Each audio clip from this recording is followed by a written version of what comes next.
Na mtazamaji, hujambo popote ulipo, natumai unaendelea kujiandaa kwa sikukuu ya Krismasi na vile mwaka mpya. Hapa tunakupa taarifa ambazo zinakuhusu kwa njia moja au nyingine na pia kukutakia heri njema za Krismasi. Tumekuandalia taarifa chungu nzima, lakini mwanzo nikupe vidokezo. Yajayo kwenye upeo wa TV47. Watu 8 wafariki katika ajali iliyohusisha magari 6 na pikipiki kwenye barabara ya Narok Maimayo. Bahati mbaya zilikuwa 2. Hiyo ingine ikapita ikaenda ndio ikamaliza watu. Actually imegonga gari kama there are more than 3. Mme amuua mke wake wa zamani kisha kujitia kitanzi kijijini Kamandura, Limuru, kaunti ya Kiambu. They have been having issues as a family, which we didn't think that they will go to that point.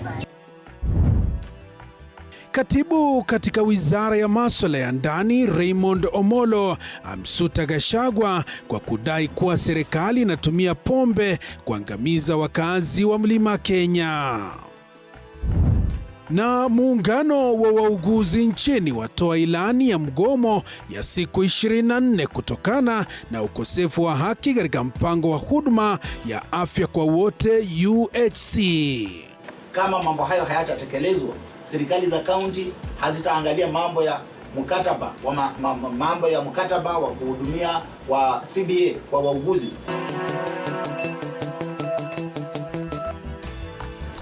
Na mtazamaji, karibu kwenye taarifa kwa kina. Wanakwetu wananiita Joash Onsare, mtafsiri kwenye lugha ya ishara ni Catherine Simaloi.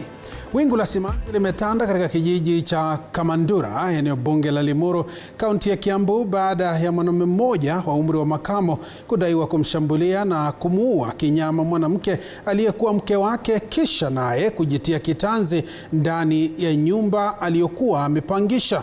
Mwanahabari wetu Quinto Wafula anatupakulia uketo wa ripoti hii ya kutamausha. Mwanamke aliyeuliwa anafahamika kwa jina Masi Wangui na Dheri, na alikuwa mama wa watoto 3 na alikuwa amerudi kwao nyumbani baada ya mgogoro wake nyumbani na mumewe aliyefahamika kwa jina Paul. Kazini yangu alikuwa ameenda chama jana, so on her way back akirudi walikuwa wawili. Kulikuwa around saa 1. Huyo kazini yangu akasikia kuna mtu nyuma. Akaambia huyu mwenye walikuwa na yeye, hebu mulika uone ni nini. Kumulika akaona ni Paul, huyu bwana yake. So aliataka kazini yangu, akampiga kichwa, ni kama alimpiga na chuma, akaharibu kichwa yote na akamdunga tumbo twice. Kulingana na familia ya marehemu Wangui, wanaeleza kwamba sio mara ya kwanza binti yao kutishiwa maisha na mumewe, na hata alikuwa amepiga ripoti kwa maafisa wa polisi na mwanaume huyo kukamatwa, ila akaachiliwa baadaye. They have been having issues as a family, which we didn't think that they will go to that point. Nikamwambia sio vyema kufuatana na mke wake kama amemwacha kwa fujo, kwa sababu kuna hapo baadaye nilisikia kwamba alikuwa amemchapa mke wake na akawa na kesi kotini. Hakuwa na tabia mzuri, sababu area alikuwa na hofiwa kuwa akikoboa nyumba hataki kulipa. Akithibitisha kisa hiki, kamanda wa polisi eneo la Limuru Mere Gashi ametoa wito kwa watu walio katika ndoa au mahusiano kusaka usaidizi kutoka kwa wataalam pindi tu wanapojipata katika hali ya utofauti. So I am appealing that in case there is a problem in families, in relationships, people should seek help before such an incident occurs. Quinto Wafula, TV47. Na shukran Quinto Wafula kwa taarifa hiyo. Katibu katika wizara ya masuala ya ndani Raymond Omolo anamtaka aliyekuwa naibu wa rais Rigathi Gachagua kuwasilisha ushahidi wa madai kwamba serikali inalenga wakazi wa Mlima Kenya kwa pombe haramu. Omolo akisema matamshi ya Gachagua ni ya kiholela kwa kudai kwamba Rais William Ruto ameagiza usambazaji wa pombe haramu katika eneo la Mlima Kenya. Mwige William na uketo wa taarifa hii. Serikali inamtaka aliyekuwa naibu rais Rigathi Gachagua kuwasilisha ushahidi kuhusiana na madai yake kwamba Rais William Ruto ameagiza usambazaji wa pombe haramu eneo la Mlima Kenya. Katibu katika Wizara ya Masuala ya Ndani, Raymond Omolo, anamtaka Gachagua kutoa ushahidi kwa asasi za uchunguzi kwamba serikali inalenga wakazi wa Mlima Kenya kwa usambazaji wa pombe haramu. Madai ya Gachagua yakijiri baada ya vifo vya watu 3 kule Lanet, Bahati, kaunti ya Nakuru, ambao wanadaiwa kunywa pombe haramu, ambapo polisi wameanzisha uchunguzi kukiwa na hofu huenda watu zaidi wakaathirika. Omolo amekashifu matamshi ya Gachagua akisema kwamba yamechochewa kisiasa na ni ya kipuuzi na yenye nia mbaya. Ile pombe yote mbaya ya kuua watu, rais aliagiza iletwe hapa kwa mlima ndio imalize vijana wetu. Machifu wameambiwa muachane na hiyo pombe, wacha hii watu wakunywe wakufe. Polisi wameambiwa muachane naye, wacha hii watu wakunywe wakufe. Ati ndio idadi yetu ya wapiga kura ipungue. Kabla ya kubanduliwa kwa Gachagua serikalini, Gachagua aliongoza vita dhidi ya pombe haramu. Katika kipindi hicho, serikali ilichunguza watengenezaji wa pombe, ambapo 2 tu ndio waliopatikana kuwa wamezingatia viwango vilivyohitajika. Repeatedly given the example of African Distillers factory in Thika, owned by Humphrey Kariuki. That factory was paying about 50 million Kenya shillings in terms of tax every month. They sent DCI there, policemen, shut it down. Omolo amemwalika Gachagua kutoa malalamiko rasmi na kuwasilisha ushahidi, akitoa changamoto kuwa iwapo Gachagua nia yake ni kuokoa maisha ya Wakenya kutokana na madhara ya pombe haramu. Moige William, runinga ya TV47.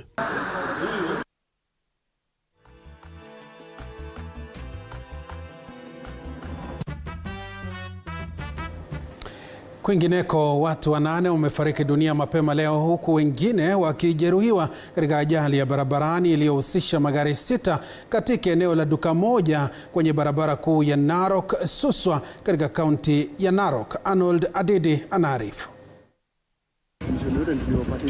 Kulingana na walioshuhudia ajali hiyo, trela lililokuwa likitoka upande wa Narok kuelekea Mai Mahiu lilipasuka gurudumu na kupoteza mwelekeo kabla ya kuligonga gari la kibinafsi, basi moja pamoja na matatu ya abiria ya kampuni ya Narok Line, huku watu 2 wakifariki papo hapo.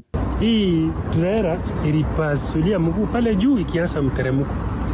Ilipasulia mguu kwa ikapoteza control, sasa ikaanza kutembea barabara yote, ndio ikagusa hiyo pasi ilikuwa pale, ikakuja ikafikia Nissan, ikarusha kwa shamba huko. Wakati nilisikia hivyo, hata mimi niliona inaingia hapo kwa shamba, nilikuwa hapo nje. Nikajaribu kuangalia vile inakuja nikimbie, lakini nikaona imeangukia pale, ndio ikasiraidi hivyo tu mpaka hapo. So this trailer when you lose control ikakuja ikapita na Nissan yenye ilikuwa kando yetu, ikasonga nayo kabisa. So bahati mbaya zilikuwa 2. Hiyo nyingine ikapita ikaenda ndio ikamaliza watu. Actually imegonga gari kama 3. There are more than 3. Katika ajali ya pili iliyotokea eneo hilo, trela jingine ambalo pia lilikuwa likitoka upande wa Narok kwa mwendo wa kasi liligongana ana kwa ana na gari aina ya Toyota Prado kabla ya kuligonga tena gari jingine la kibinafsi na kuwaua watu 2, huku mwingine akifariki dunia alipokuwa akitibiwa katika hospitali ya rufaa ya Narok. Trela ilikuwa imetokea huko juu ikakuwa inateremuka na Prado ilikuwa inatoka chini ikipanda. So Prado ikasimama katikati na hii trela ilikuwa ishatawala njia, na gari ilikuwa inapanda, ingine inateremuka. So hiyo trela ikapita na hiyo Prado ikaiweka kando na ikaingia huko kwa msitu. Yule wa pikipiki ni kama na yeye alipoteza fahamu, akasimama katikati ya barabara. Yule mwingine akaruka. Sasa kuruka saidi, kukimbia kwenda saidi hiyo tumekimbia, yeye akafikiwa, si kama alianguka ndio ikamfikia hapo ikapita juu yake. Na huyu mzee ni kama alijaribu kukimbia kuja juu, na yeye ikampata akikimbia ikapita juu yake, kaosha hao 2 hivi. Trela hilo la pili pia liligonga pikipiki na kuwaua abiria 2. Ajali hii inajiri huku takwimu za kutoka mamlaka ya kitaifa ya uchukuzi na usalama barabarani NTSA, zaidi ya watu 4,000 wamefariki dunia kwenye ajali mwaka huu. Magari yote 6 yaliyohusika kwenye ajali hiyo yameburutwa hadi katika kituo cha polisi cha Ntulele kule Narok kwa ukaguzi wa maafisa wa polisi. Arnold Adidi, TV47. Mtazamaji, ni taarifa ya kuhuzunisha na msimu wa Krismasi na vilevile mwaka mpya, tuwe waangalifu barabarani. Kwingineko, serikali kupitia msemaji wake Daktari Isaac Mwaura imesisitiza kuwa uchumi wa taifa uko imara, huku sekta za kilimo, afya na elimu pia zikiwa shwari licha ya changamoto zilizokumba taifa mwaka huu wa 2024. Serikali ikisema kuwa inajizatiti kutekeleza mfumo mpya wa ufadhili wa elimu ya vyuo vikuu. Haya yakijiri siku chache tu baada ya mahakama kusimamisha utekelezaji wake. Wakulima pia wamehimizwa kuwachanja mifugo wao mwaka ujao. Kama ni mambo ya inflation, utakuta kwamba mpurupuko wa bei, mfumuko huo wote umeweza kurudi chini mpaka 2.7%, jambo ambalo ni nzuri zaidi kutokea 9%. Na pia ukiangalia hata bei ya vyakula imeweza kurudi chini kwa kiasi kikubwa zaidi. Kenya remains one of the world's largest producer and exporter of tea, with our tea industry contributing approximately 4% to the GDP and accounting for 26% of the country's export earnings. The robust reforms in the sector has seen it record an extra Kenya shillings 42 billion in export earnings. CHPs have screened 4 million Kenyans for hypertension, with 318,000 referred for additional care, while they have also identified and referred 247,000 pregnant women to antenatal clinics for critical maternal health care services. Mzuri tu tumeweza kupiga msasa. Kuna mambo kama haya ya ufadhili wa vyuo vikuu ambao pengine ameleta kasheshe kutokana na vile ambavyo koti iliweza kuamua, lakini sisi kama serikali tunasema kwamba tumeweka zaidi ya kitita cha bilioni 43 kwa miaka miwili mtawalia kuhakikisha kwamba vyuo vyetu vinaweza kujisimamia kwa njia ambayo inayofaa.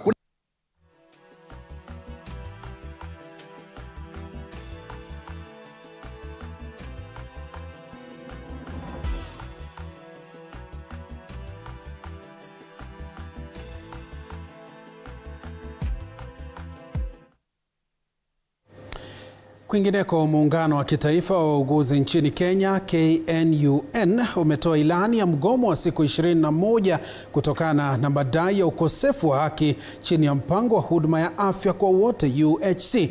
Miongoni mwa matakwa ya KNUN ni kubadilishwa kwa wauguzi kutoka kwenye kandarasi za muda hadi kandarasi za kudumu zilizo na pensheni, kutekelezwa kwa formula ama namna ya kurejea kazini ya mwaka 2017 iliyoahidi kuongeza ama nyongeza ya mishahara na usawa katika kupandishwa vyeo katika ngazi ya kaunti.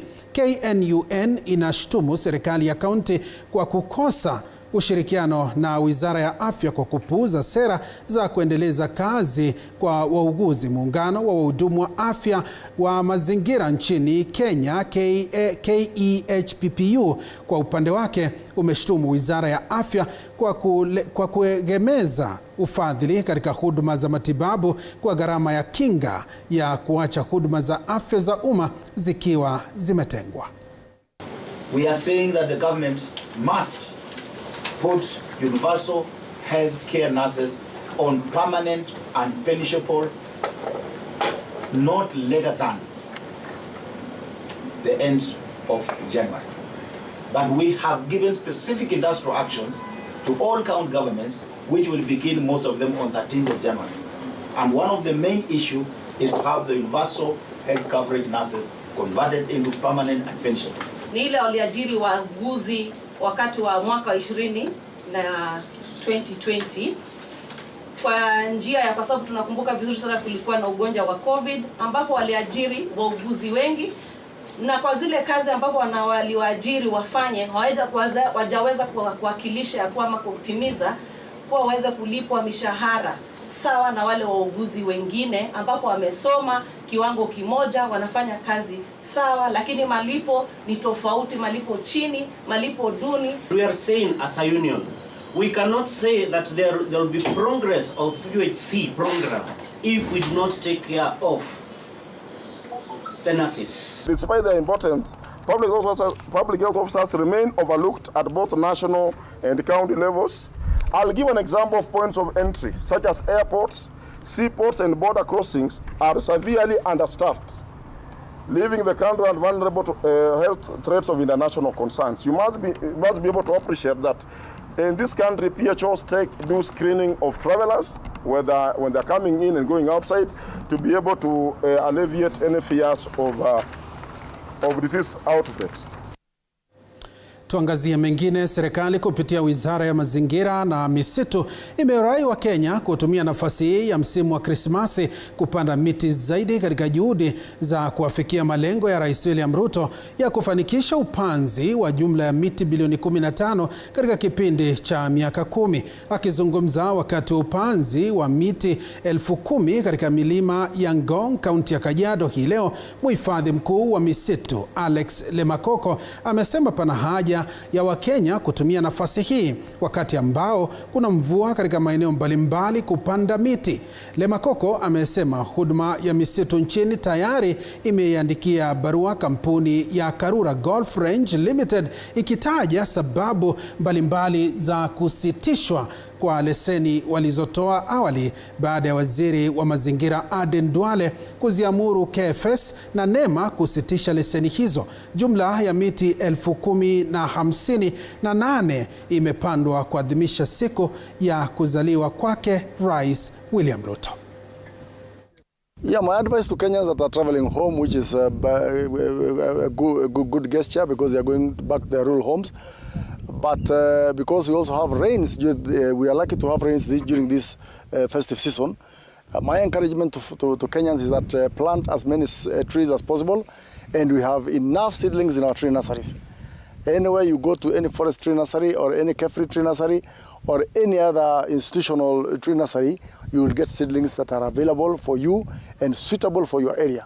So I want to encourage Kenyans to do tree planting during this festive season and mark each day by planting trees. The CS has given direction that all those titles that are located within the boundaries of gazetted forests that are defined by a legal notice be revoked. So we have started the process of communicating with the Ministry of Lands to carry out the revocation. Whether revocation takes place or not, we are carrying out fencing where we are able to, and we are protecting and taking charge of that area, irrespective whether there is a title or not.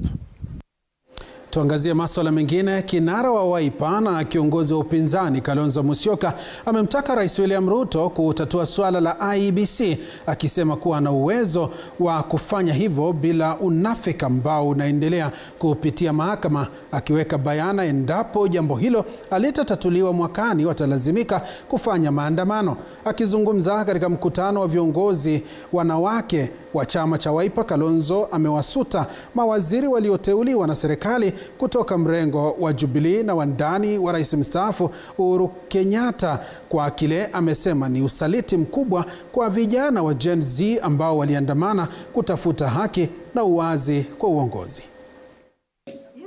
Dr. Kokemoli qualifies. He's the most qualified. If people believe in qualification. Lakini wakaweka vikwazo mahakama. Eventually Kokemoli won.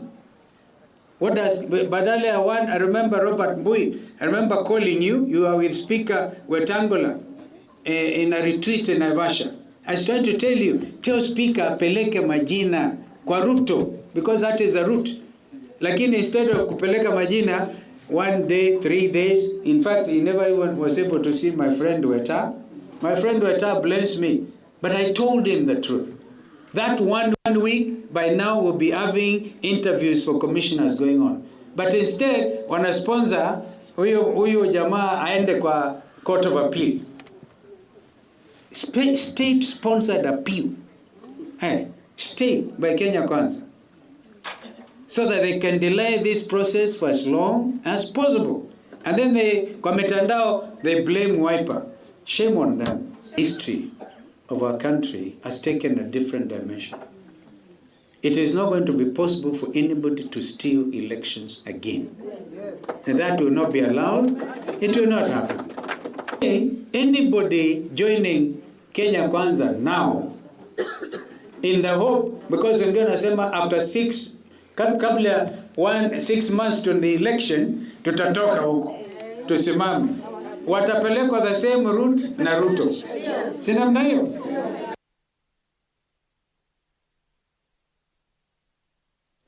Naam, mtazamaji, tuangazie masuala haya ambayo sasa ni kuhusiana na makala ya mwaka ambayo tunazungumzia.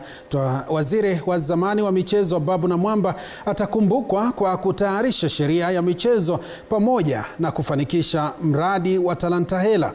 Mwanasheria huyo mwenye umri wa miaka 49 pia alianzisha safari muhimu ya ujenzi wa viwanja nchini. Ripota wetu Tony Kwalanda anaangazia baadhi ya mafanikio na changamoto alizokumbana nazo akiwa katika jumba la Talanta Plaza. Mtazamaji, naarifiwa tuchukue mapumziko mafupi, tutakuwa tunarejea na taarifa hiyo.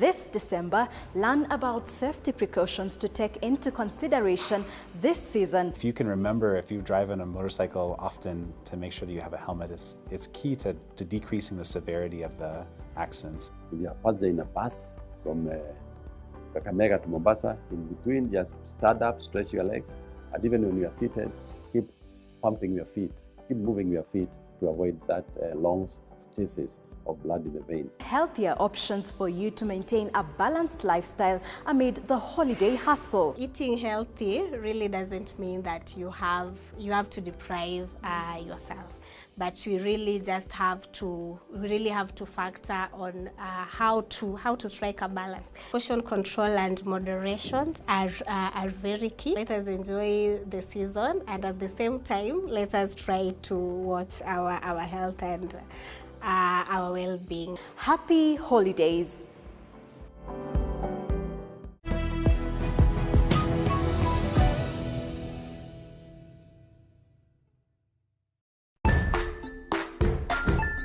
Hey there friends, welcome to Kids on the Block, where fun and imagination come alive.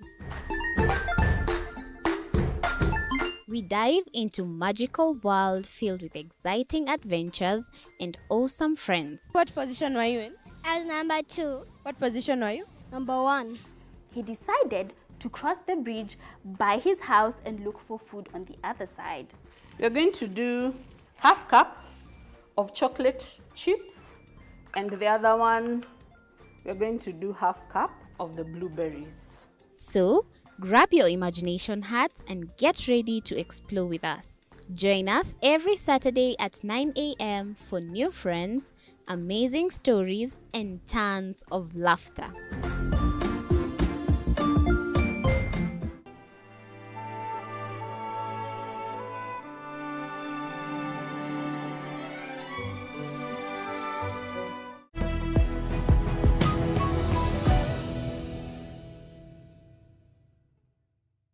Join us as we explore the journeys of those who defy the odds and break barriers.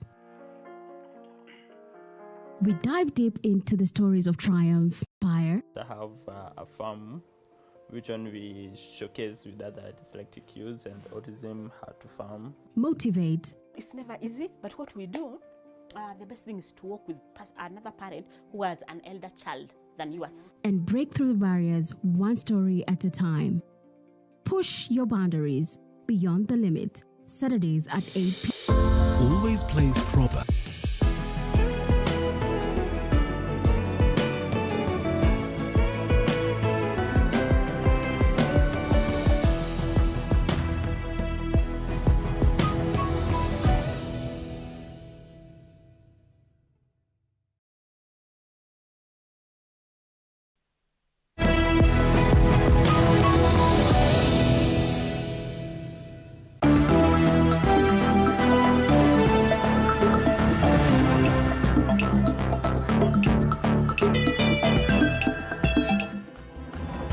Na mtazamaji,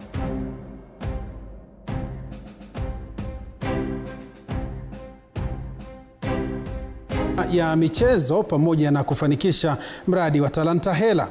Mwanasheria huyu mwenye umri wa miaka 49 pia alianzisha safari muhimu ya ujenzi wa viwanja nchini. Ripota wetu Tony Kwalanda anaangazia baadhi ya mafanikio na changamoto alizokumbana nazo akiwa katika jumba la Talanta Plaza.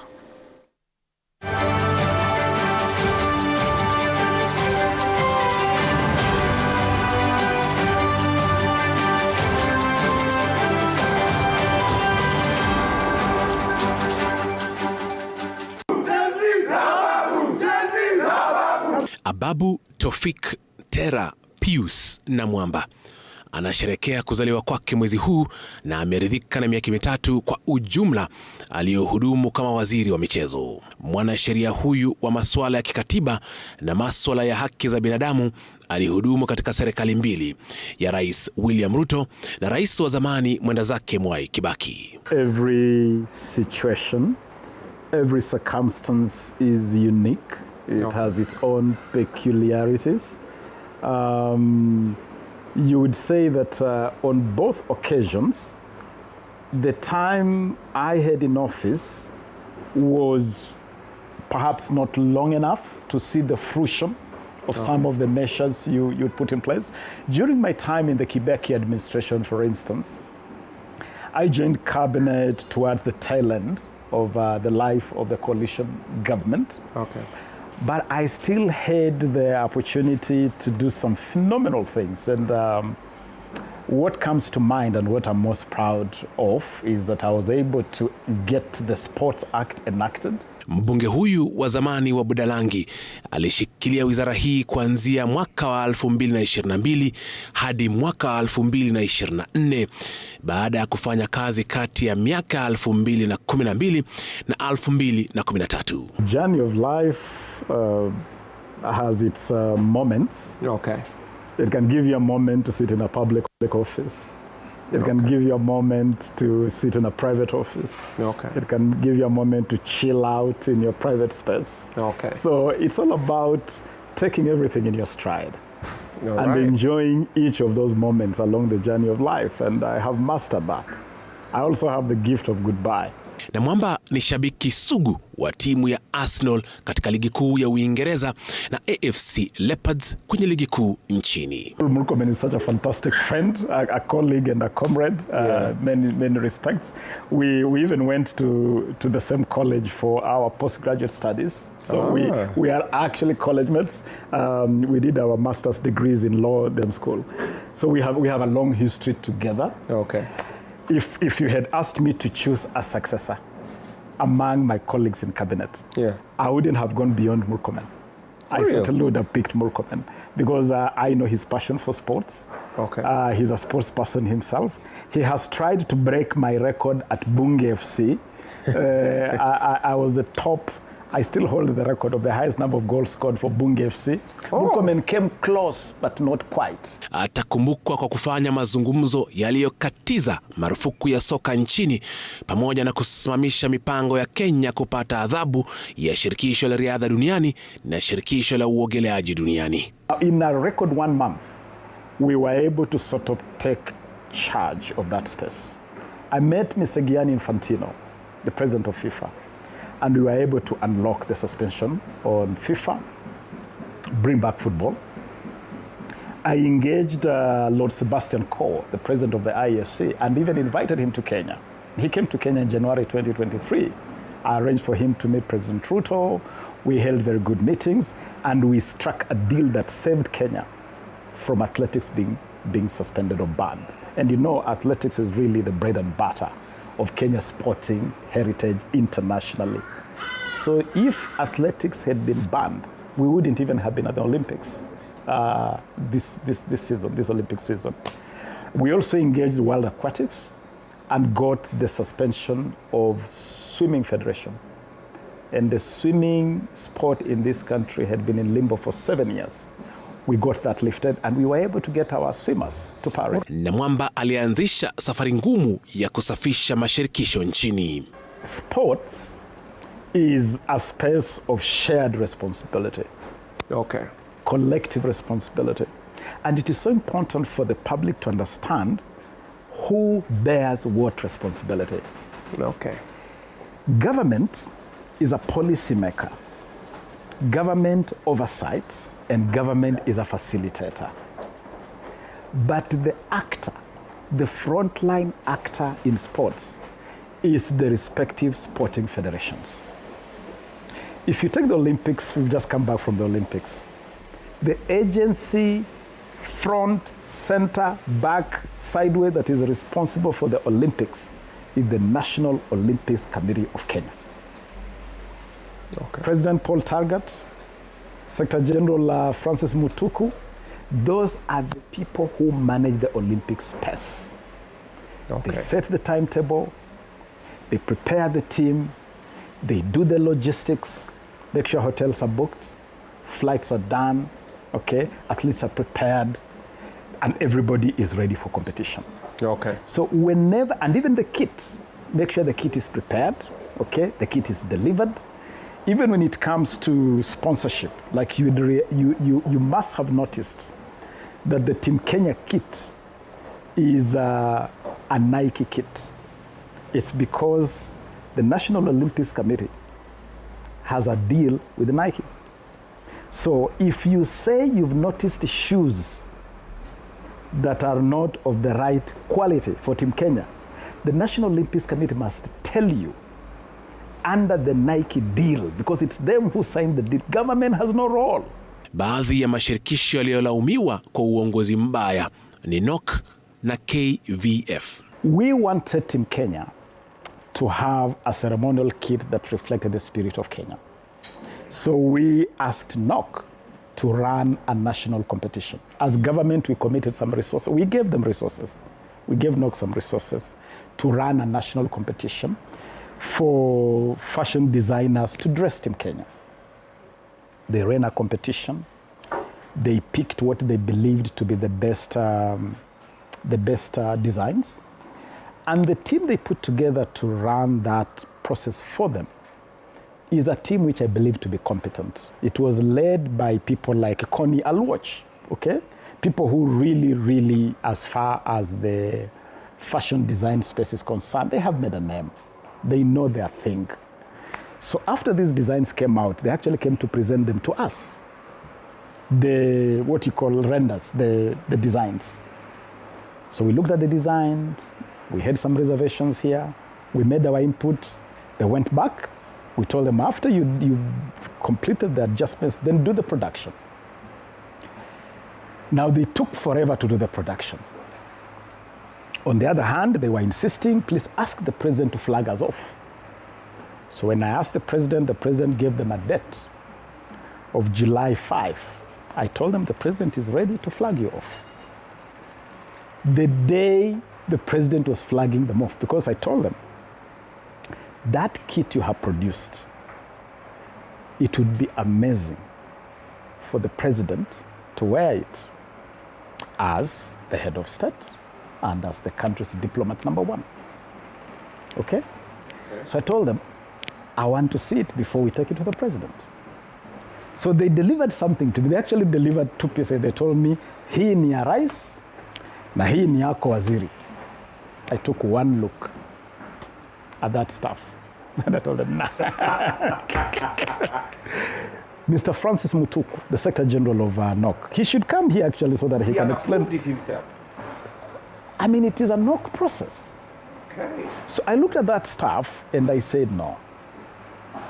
The quality of the fabric, the production, the outlook. I told him no. Yeah. I told him no. This haitoshi mboga. In fact, I told him, Kenyans will roast you for this. I mean, little did I know that actually the roasting will be a babus. So he said, you know, Waziri, this thing has been done in a hurry. I told him, hurry or no hurry, we must get it right. Okay. And by the way, they can sit on this couch and corroborate what I'm telling you. I told them this cannot go public. Surprise, and I even told them, don't you guys have the Nike kit? For the flagging off by the president, ask your team to wear the Nike kit. Hizi zingine, rudisheni kwa fundi.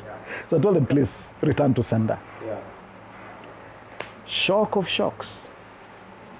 Tuko State House, tuko Ikulu.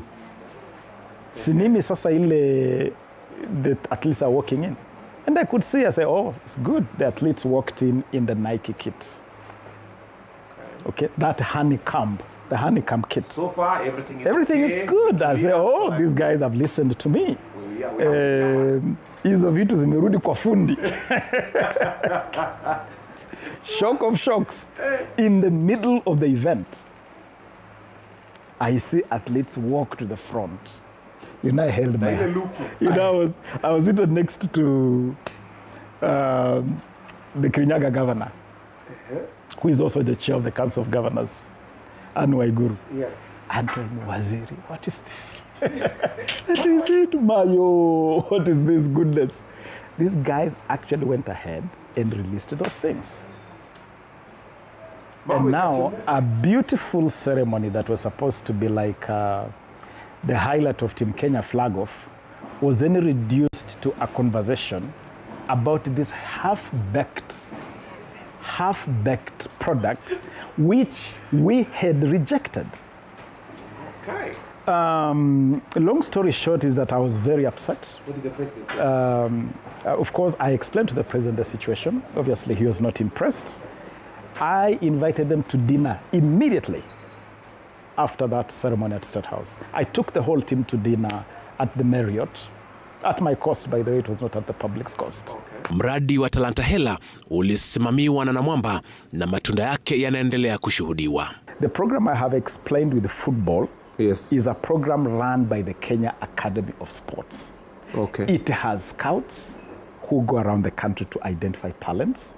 It has coaches who coach the identified talents. Okay. It even has a digital platform called Talanta Online, where if you are in Lodwar or in Lokitown and you want your talent to be seen and you cannot physically travel to Nairobi for a trial, you can take a 1 minute, 3 minute clip of yourself, post it onto Talanta Online, and someone seated at the Kenya Academy of Sports can be able to do a virtual audition for you. Okay. So it is an ecosystem. Okay. It's a whole ecosystem of coaches, of scouts, of trainers, of centers, of digital platforms. It's a whole ecosystem. Pia chini ya uongozi wake, wachezaji na wanariadha walipokea zawadi kemkem kwa ushindi wao. Talanta Hela is not just about identifying talents and nurturing them. It is about turning those talents into money. You saw the other day, we introduced changes. Number one, if you break a world record. When Faith broke her first world record, Faith Kipyegon, last year, she arrived here, 5 million shillings, 3-bedroom house, never seen before. We raised the scale of rewards to our world beaters because we have treated them poorly before. So for the first time ever, you can go at a world record, aware that I break this world record, 5 million is in the bank, and a 3-bedroom house is ready for me. We did that with Faith Kipyegon, okay? We also revised, in fact, the entire reward scheme. I completely turned it upside down. Previously, you won an Olympics medal, and you got home and you were given 750,000 Kenya shillings.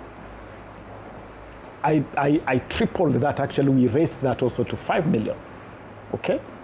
We raised the reward for silver medal. We raised the reward for bronze medal. We revised the rewards for participation so that even when you're in Kenya, you are training to go for the competition and you are out of the country and participating in the competition. Previously, you'll be paid like, I think it was $75. We raised that to $300 per day while you are in competition. That is an allowance per day to cover your training period. Ujenzi na ukarabati wa viwanja nchini unaendelea baada ya Kenya kuchaguliwa kuandaa mashindano ya CHAN na dimba la AFCON mwaka 2027. We put in place an infrastructure master plan which is really revolutionary, that even categorized what should be the standard of an international stadium, what should be the standard of a regional or county level stadium, and what should be the standard of what you are calling community grounds that people can use at that local level. And to demonstrate what an international stadium is. Okay. I spent time myself with a technical team to design the Talanta Sports City. It is a football-only stadium, the only one of its kind in this region. And in this region, I mean the Eastern Central Africa region.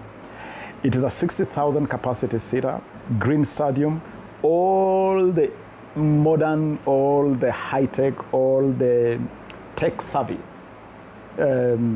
capabilities are built in that stadium. I can't wait to see that stadium completed because it's going to take Kenya's sporting infrastructure to another level and set the standard. Hakuna lisilokosa doa. Wadadisi wanasema kuwa Namwamba aliendesha wizara barabara. Tony Kwalanda, TV47 Michezo.